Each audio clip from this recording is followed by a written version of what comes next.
In 2024, U.S. consumers reported losing more than $12.5 billion to scams, and that's a 25% increase compared to the previous year. While the number of fraud reports remained stable, the percentage of people reporting losses increased significantly. And it affects everyone, and we want to help you to hopefully avoid being scammed. Joining us today, Jessica Tharp, the president and CEO of the Better Business Bureau of Central Illinois. Good to see you. Thanks for having me.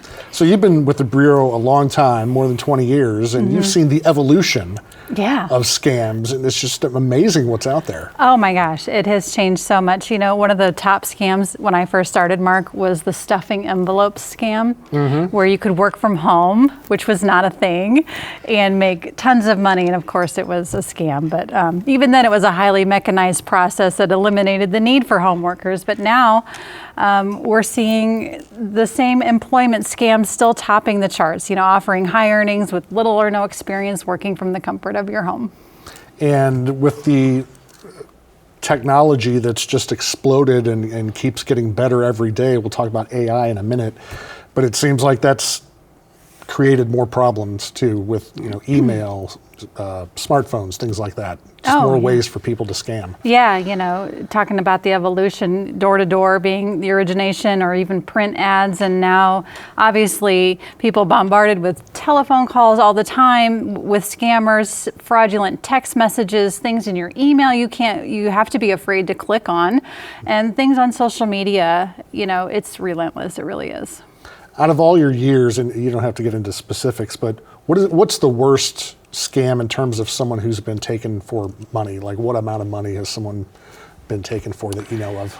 Well, when Bitcoin first became a thing, of a latest investment medium, people were putting in life savings. I mean, I'm talking like $80,000, $90,000 being invested into Bitcoin, and it's gone, and they never see it back. I think the hardest, though, too, is the romance scams, where people feel like, or they've been convinced that they are in a relationship with someone that doesn't really exist, and it's really a scammer out to get their money. So, I mean, there's been numerous times where I've had to tell somebody, I don't think you're engaged to them. I don't think that they're a real person, and helping them kind of navigate how I can spot it and helping them come to that resolution on their own. But it's a heartbreak. Yeah, it's a heartbreak finding out that this person that you were in love with doesn't exist. Now, do these people in our area who are getting scammed, I'm sure plenty of them are, once they do find out, if they find out, they're embarrassed, don't want to talk about it. How do you maneuver that kind of thing? Well, it's important to know that everyone is targets. Everyone is a target of a scam.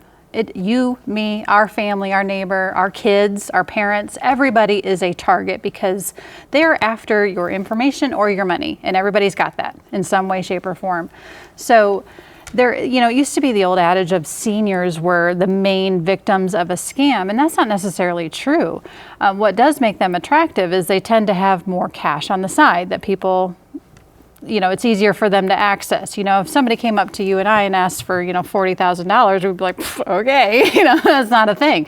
But somebody might have that if they're in their senior years. So as far as understanding that everybody is targeted in a scam, and if you are a victim, the most important thing you can do is report it and get information on what to do next. And that's where the BBB comes in. And we're never going to make you feel dumb.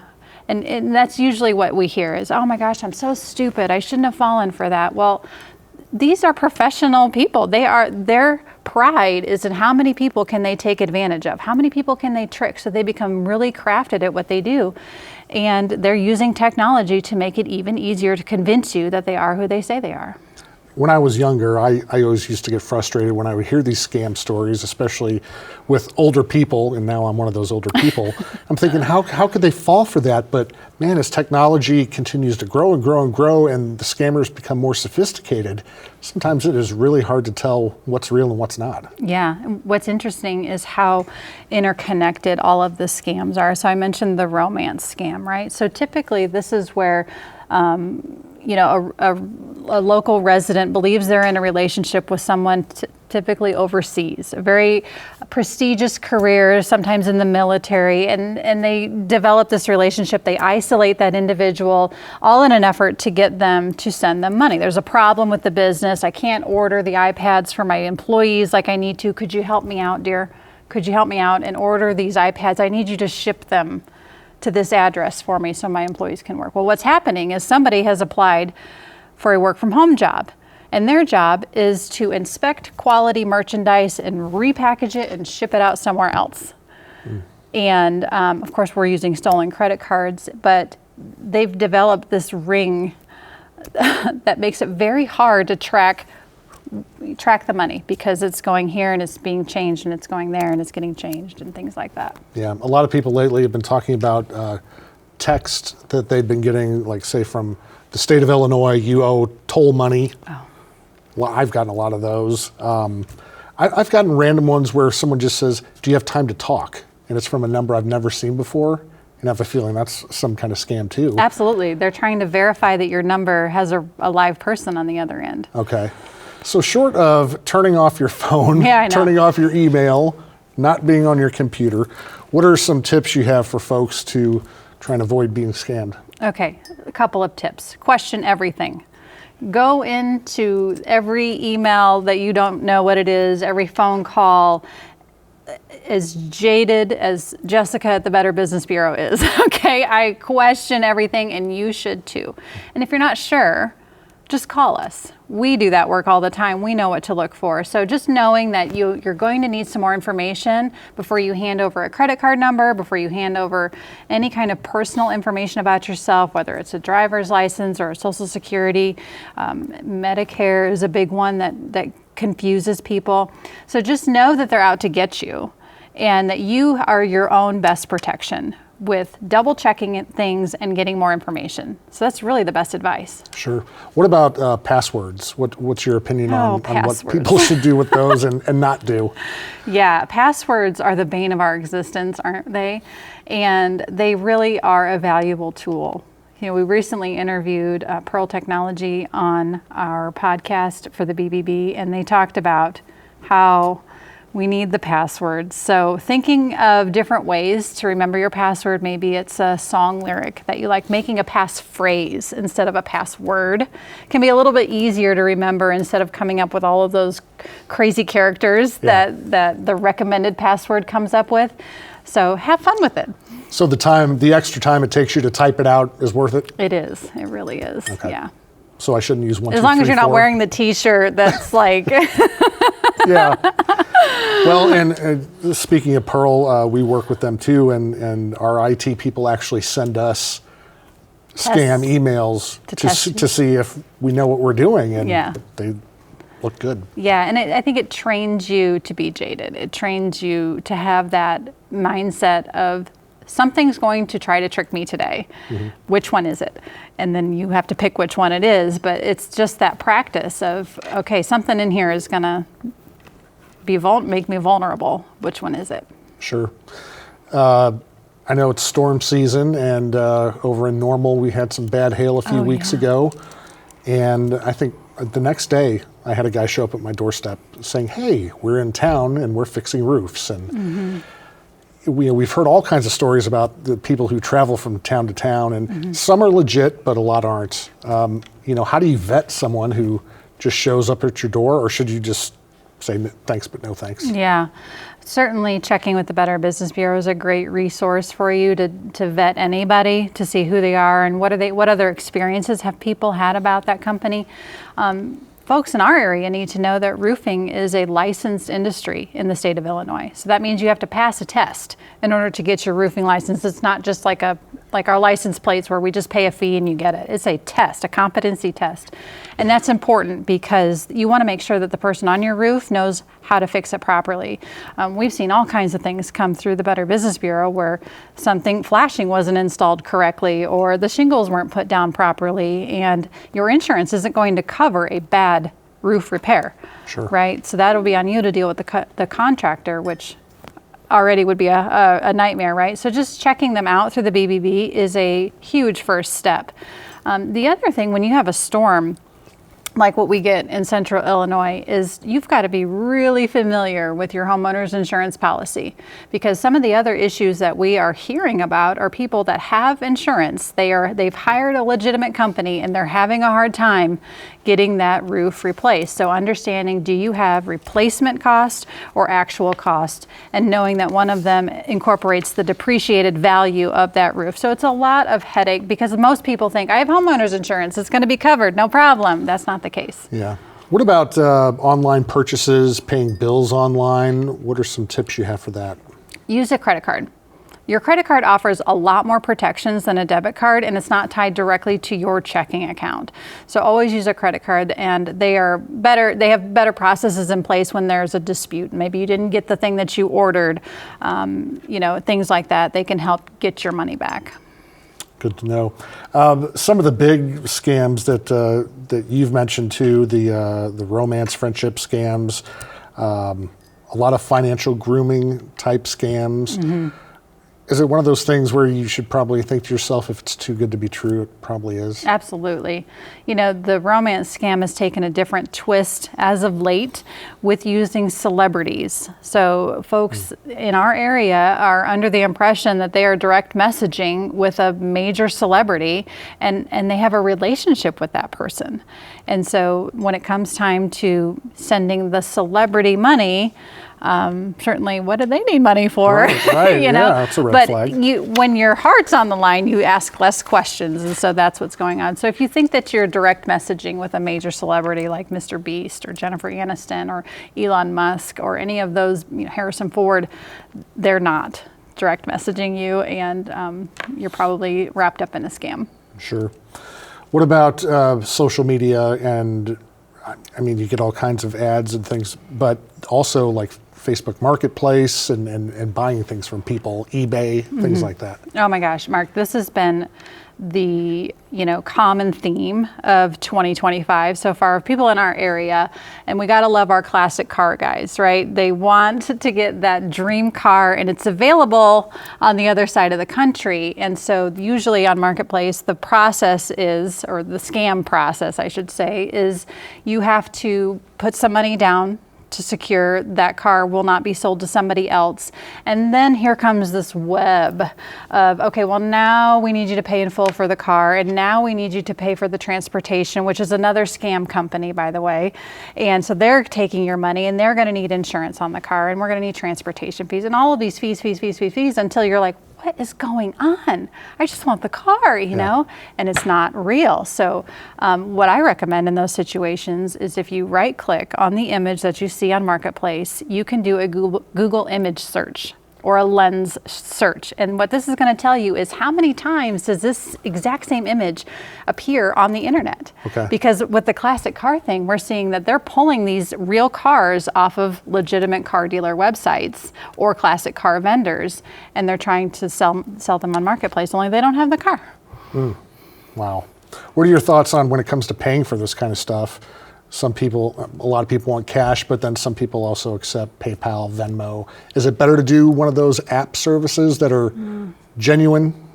Yeah, we see a lot of scams perpetrated with those kind of cash type applications. So I don't really have a recommendation on either of those. My advice is if you're buying something off of marketplaces, go see it in person yourself. Don't, try to really avoid buying anything that you aren't going to see after you give them your money. Sure, makes sense. Well, speaking of technology, let's talk about AI, artificial intelligence, which seems to be getting smarter by the day. I guess that's what it's for. Yeah. How is that? How are scammers using that to do their evil deeds? Okay, well, it's going to get really, really interesting. So currently what we're seeing is the rapid, ability of scammers to contact people using AI, right? They're able to mass dial and mass create effective looking emails and that kind of thing. They're using AI to break barriers, like you mentioned the email test that you guys have to do. They're studying the barriers that we're all putting up in place and figuring out a way, how do I get around that, But I think my biggest forecast is that the AI technology is able to produce such real looking images and videos that people aren't going to know what's real or what's not. And it's going to really open up a can of worms in terms of any type of scam, because you think you can see something with your own eyes and it's real. And so your judgment is based off of that. Well, here you go. It looks real. Those romance scams could get a lot worse. Mm-hmm. Do we still have, it's almost become a running joke, the Nigerian prince scam, and that goes all the way back to snail mail. You still have things like that going on? Oh, yeah, yep. Only now it's an email. Mm-hmm. Now I get them myself, that they're trusting me to hold their family's heirlooms of millions of dollars. And, if I could just give him my bank account number, I would really be helping him out. Yeah, no kidding. Helping him out a lot. Yes. Gosh. What are some other scams that are prevalent these days? I mean, if anything related to the marketplace, there is some type of scam. It's, our sweet little puppies. We see lots of puppy scams or animal scams, any kind of unique breed. Going back to the marketplace type thing, we see animals listed online for sale, and, again, it's a scam. People send hundreds, if not thousands of dollars to get this, hopefully a new family member, only to find out that it's fake. Businesses are targeted in scams as well. The latest, everybody's trying to hire, and so they're getting fake employment applications as well. So one of the pieces of advice we recently learned about is if you're doing an interview online, whether you're the applicant or the employer, ask the other person to, wave in front of their face so you can see if it's pixelated or not. Yeah, I know someone who had kind of a pre-interview, and it was via Zoom. But, it was online, and they had to record themselves answering questions and send it to a person. I mean, I think it was on the up and up, but still, it's kind of strange. It is kind of strange, and I think here in Central Illinois, we're still a little old school in that way, that we want to sit down with people, but understanding that this could be a problem, right? And how do we make sure that business exists that you're applying for? And then businesses have to start safeguarding themselves as well and checking out who is applying. People still have problems with, I don't know, I don't write checks, but with fake checks, bouncing checks. That's another scam businesses are targeted in. So it's like they get an email from someone saying, hey, I'm out of town. Could you go, but I need you to take care of this job at my house. And so whether it's a pressure washer or a roofer or a window guy or whatever, landscaper you want to, whatever, they get the information on the house, and the scammer, we'll call it, says, okay, I can't be there, but I need you to take care of it. I'm going to send you, I've got a check in the mail for you. So as soon as you get the check, head over there. So they get the check. And so they go over there and they do the work, only the check bounces. And the whole thing is a sham, except the part where they put the check in the bank and the scammer has that information. Okay. Most of the things we've talked about affect adults and older adults, but what about kids? Are there, I know the answer to this question, are there scammers out there trying to target kids? And if so, what kind of things should parents be on the lookout for? Oh my gosh. I mean, obviously there's like the predators, the real predators that we've got to be on the lookout for. But in terms of like marketplace type scams, it's the enticing ads that they're being presented with on Instagram and TikTok for whatever it is they're interested in, you name it. The ad looks real, the price is great. My daughter always said, Mom, they're having a 40% off sale. I'm like, who is it? Where are they located? And if you can't answer that question, then we're not shopping there, and teaching them how to check out a company is going to be a huge piece of information that they need, because they're not questioning it. Right. Yeah, they're not thinking that far ahead, are they? Mm-mm. That's not their debit card that's going in. That's right. That's right. But when it comes to, let's jump back to smartphones and texting and things like that. We hear in this one, crazy, we hear from local law enforcement, almost every county in our viewing area, individual cities. They'll send out an email, or they'll send out a Facebook message that says, we will not ask you for this and that via text or over the phone. Things like that. What else do people have to be looking for besides police departments? Fake police departments, I should say. Wasn't it somebody was called for jury duty and they wound up calling the local judge and trying to get her to, he told her she was late for jury duty and they wanted to fine her or something. Yeah. It was kind of interesting. Just understanding that it's most likely a scam, you know, that whole it's too good to be true type adage is, this is probably a scam is kind of the way you have to take those calls. It's like, what? I've never had this call before. There's probably a reason. And you have absolutely every single right to look into something before you give out any information. So we see that really heavily around the holidays with, communities being targeted in charitable giving. You know, will you donate to this? Will you donate to that? And there's a lot of high pressure there, right? They really pull on your heartstrings. Well, you should know that you have every right to say, I'll look into that, and if I'm interested, I'll call you back. Because a legitimate organization will want you to call back, or they will take your call. You don't have to do something right now. Sure.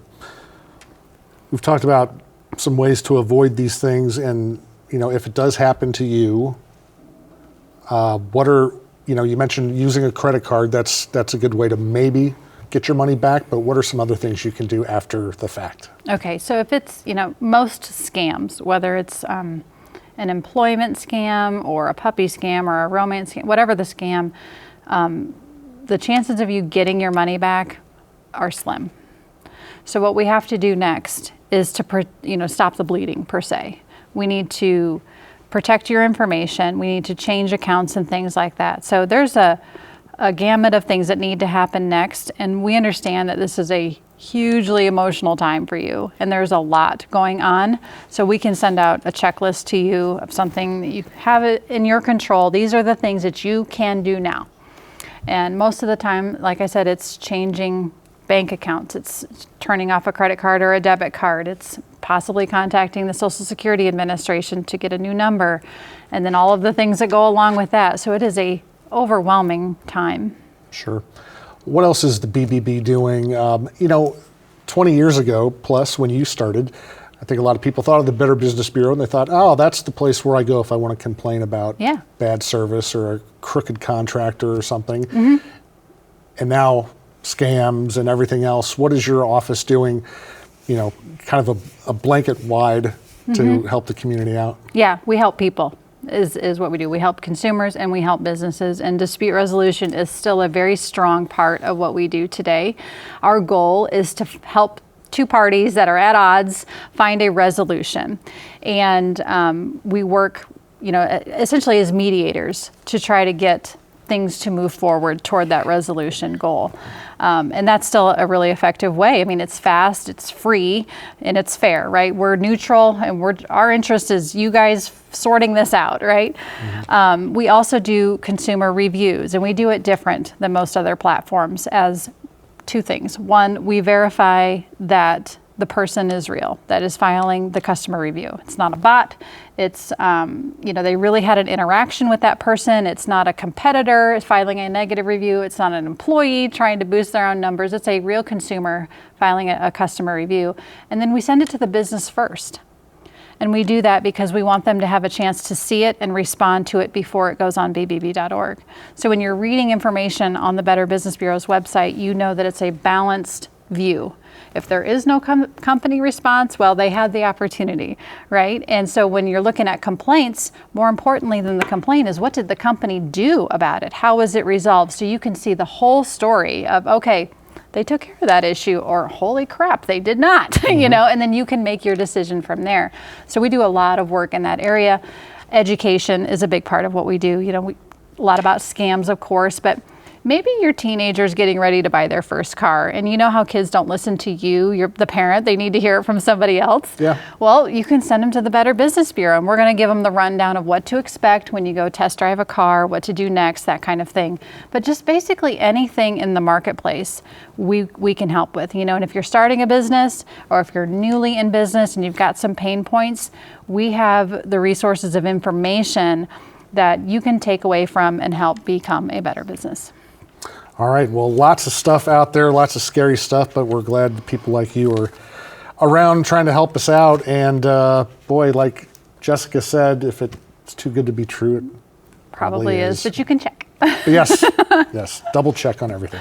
All right, Jessica, thanks for your help. And the website people can go to? bbb.org.